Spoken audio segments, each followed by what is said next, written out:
Paula Tatiana, eu sou psicóloga, eu trabalho com a terapia cognitiva comportamental, com a neurociência do comportamento, com a psicologia positiva. Para vocês saberem esse lugar de onde eu estou falando. Tá? Por que isso é importante? Né?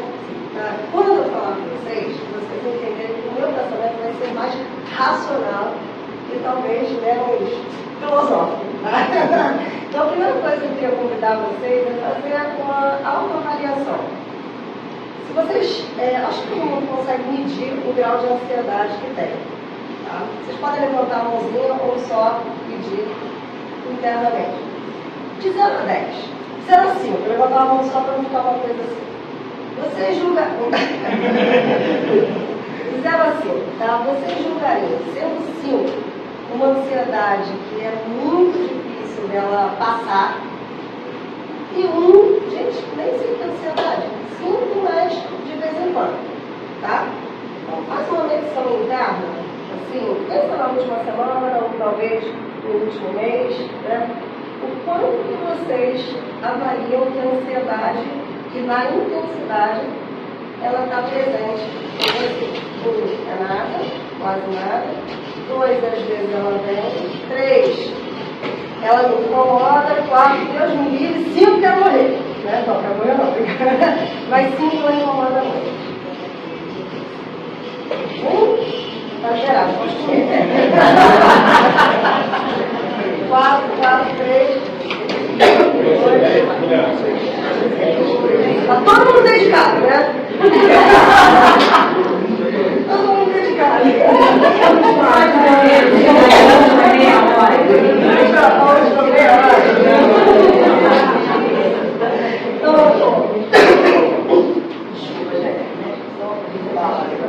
Então, o que acontece, assim?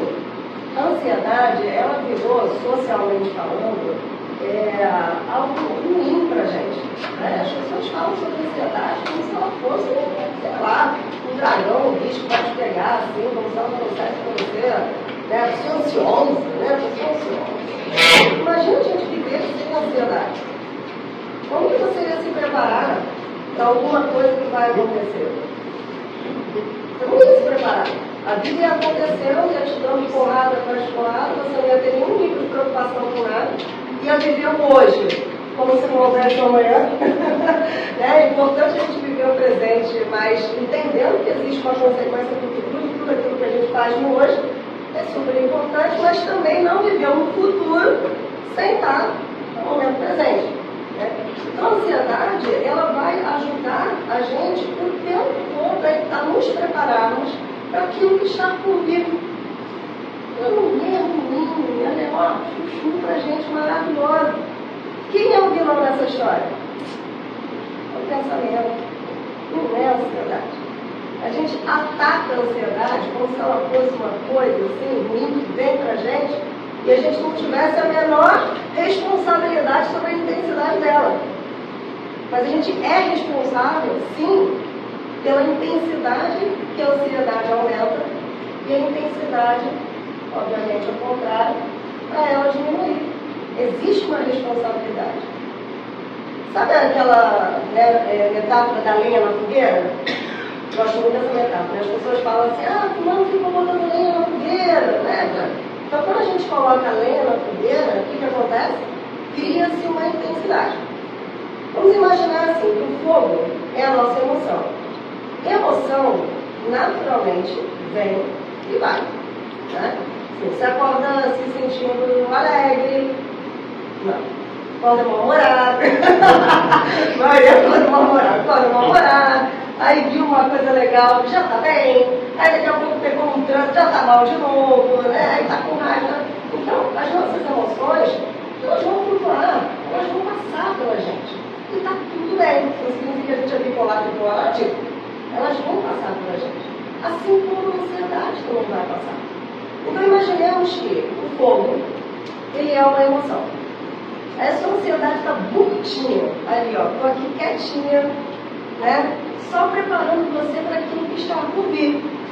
Tudo bem? Combinado? A lenha é o pensamento. Imagina que a lenha tem a perna, tá? Que ela vai sozinha pro fogo, tá bom? Aí a lenha faz assim, mas você vai me ajudar mesmo? Aí Aí tá lá o povo fala assim, tá tudo controlado, eu tô aqui, tô vendo. Tu não tá vendo. Vai que acontece isso e você não tá vendo. Aí começa o IC, né? Aí a gente é criativo, né? E se fulano não for, e se fulano for falar isso pra mim, e se eu estiver doente, e se acontecer, a criatividade do ser humano vai jogando essa lenha na fogueira, aí a ansiedade fala assim, tu tá me provocando.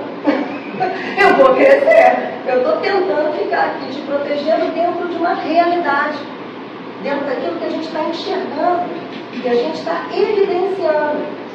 Mas você está fantasiando, você está imaginando.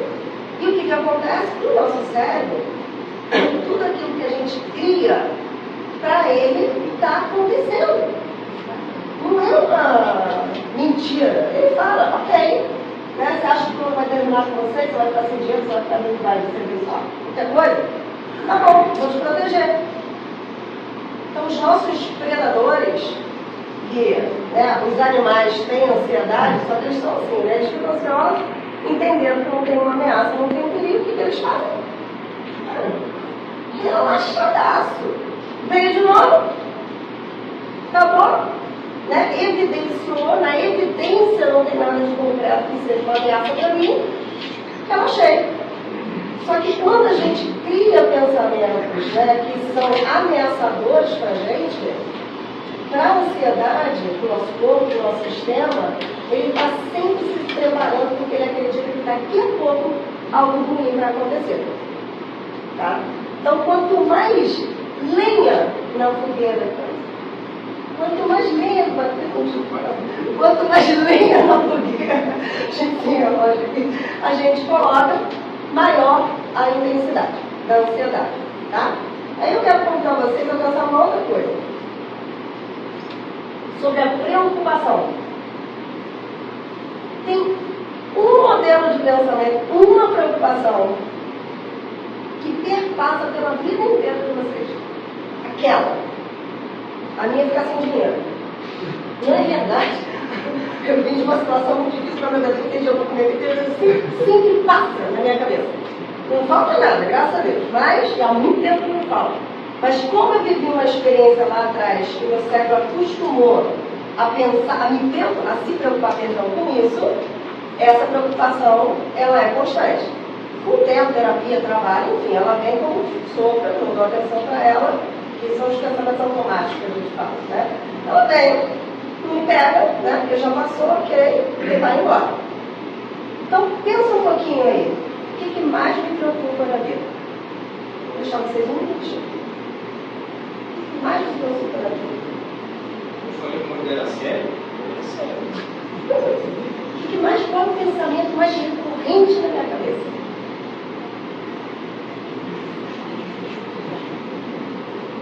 Só fala de memória, não é possível. O que mais me preocupa? Quando eu estou numa relação, o que mais me preocupa? Quando eu estou num trabalho, o que mais me preocupa? Normalmente a gente leva para esses cenários, mas tem uma base, enfim, aí eu teria que ter mais tempo para isso, né? Mas tem uma base primária ali, que é a base da nossa preocupação, medos da perda, né? Medo da rejeição, medo do abandono, né? O que mais me preocupa? Esse pensamento que preocupa vocês, aí é uma coisa muito doida. Tem um livro muito interessante que é... Esqueci o nome. Como lidar com as preocupações. É bem legal esse livro. Eu tive aula com esse professor numa pós-graduação que eu fiz, Robert Lee, o nome dele. Depois eu boto lá no Instagram. A gente está no Instagram da segunda, gente. E ele fala uma coisa que são os 7 motivos, né, que ele coloca, falando deles, do porquê que a gente se preocupa. Vou fechar, tá? A preocupação é uma maneira da gente controlar a nossa ansiedade. Não é liberar a ansiedade, não é diminuir a ansiedade, é manter-se ansioso. Você fala, gente, não faz sentido. Por quê? Eu estou me preocupando, pensando sobre tudo isso, porque eu quero resolver esse problema para me liberar da ansiedade. Certo? Mas se eu falar para você, mas é fantasia que você está pensando, pode parar de pensar. Vai parar? Não vai.